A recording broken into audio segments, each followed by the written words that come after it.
ബംഗ്ലാദേശിൽ മുൻ പ്രധാനമന്ത്രി ഷെയ്ഖ് ഹസീന രാജിവെച്ച ശേഷവും ഇന്ത്യക്കാർക്കെതിരെ വ്യാപകമായി ആക്രമണം നടക്കുന്നു എന്ന റിപ്പോർട്ടുകൾ ഇപ്പോൾ വരുന്നുണ്ട്. ഈ സാഹചര്യം തുടർന്നാൽ ഇന്ത്യ കടുത്ത നടപടികളിലേക്ക് കടക്കുമെന്ന ആശങ്കയും ഇപ്പോൾ ശക്തമാവുകയാണ്. ഇന്ത്യൻ സാംസ്കാരിക കേന്ദ്രത്തിനും ക്ഷേത്രങ്ങൾക്ക് നേരെ വ്യാപകമായി അക്രമം നടന്നതോടെ ബംഗ്ലാദേശിലെ നയതന്ത്ര കാര്യാലയങ്ങളിലെ നിരവധി ജീവനക്കാരെ ഇന്ത്യ തിരികെ എത്തിച്ചിട്ടുണ്ട്.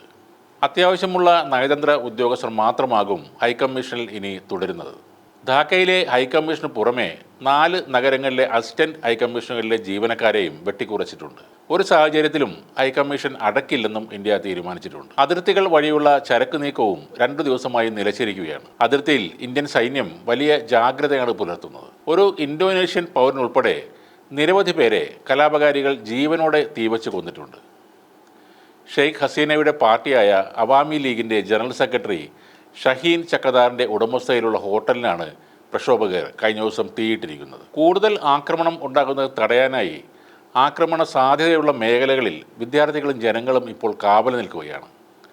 ധാക്കയിലെ ധാക്കേശ്വരി ദേശീയ ക്ഷേത്രം ആക്രമിക്കുന്നത് തടയാൻ പ്രദേശവാസികളായ ഹിന്ദുക്കളും മുസ്ലിങ്ങളും ഒരുമിച്ചാണ് അവിടെ കാവൽ നിൽക്കുന്നത്. ബംഗ്ലാദേശ് ജനസംഖ്യയുടെ 8% ഹിന്ദുക്കളാണുള്ളത്.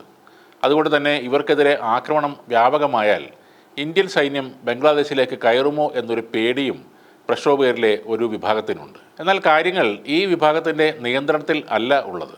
തീവ്ര ചിന്താഗതികളുള്ള ചില ഗ്രൂപ്പുകളാണ് ഈ കലാപം നയിക്കുന്നത്. ഈ സ്ഥിതി തുടർന്നാൽ അത് ബംഗ്ലാദേശിൻ്റെ നിലനിൽപ്പിനെ തന്നെ അപകടത്തിലാക്കിയേക്കാം. 1971 നടന്ന ബംഗ്ലാദേശ് വിമോചന യുദ്ധത്തിൽ ഇന്ത്യൻ സൈന്യം വഹിച്ച പങ്ക് അതിനിർണായകമാണ്. ഇന്ത്യൻ സായുധ സേനയുടെയും ബംഗ്ലാദേശിൻ്റെ മുക്തി ബാഹിനിയുടെയും സംയുക്ത കമാൻഡിന് മുന്നിലാണ് പാകിസ്ഥാൻ സൈന്യം അന്ന് കീഴടങ്ങിയത്. അന്ന് ഇന്ത്യ ഇടപെട്ടില്ലായിരുന്നു എങ്കിൽ എന്താകുമായിരുന്നു ബംഗ്ലാദേശിൻ്റെ അവസ്ഥ എന്നത് ഇപ്പോൾ കലാപം നടത്തുന്നവർക്ക് പോലും ചിന്തിക്കാൻ പറ്റുന്നതിലും അപ്പുറത്തുള്ളൊരു കാര്യമാണ്. അങ്ങനെ വലിയൊരു ആപൽഘട്ടത്തിൽ ഒപ്പം നിന്നവർക്കെതിരെയാണ് ബംഗ്ലാദേശിലെ പുതിയ സർക്കാരും കലാപകാരികളും ഇപ്പോൾ നീങ്ങുന്നത്. ഇന്ത്യക്കാർക്കെതിരെയുള്ള കടന്നാക്രമണവും ഇതിൻ്റെ ഒരു ഭാഗമാണ്. പല വാർത്തകളും കെട്ടിച്ചമച്ചതാണെങ്കിൽ കൂടിയും ഇന്ത്യ വിരുദ്ധ നീക്കം അവിടെ ശക്തമാവുകയാണ്. അത് തിരിച്ചറിയാൻ പുതിയ സർക്കാരിന് കഴിഞ്ഞില്ലെങ്കിൽ ബംഗ്ലാദേശിൻ്റെ അവസ്ഥ ഇനിയും കൂടുതൽ മോശമാകും.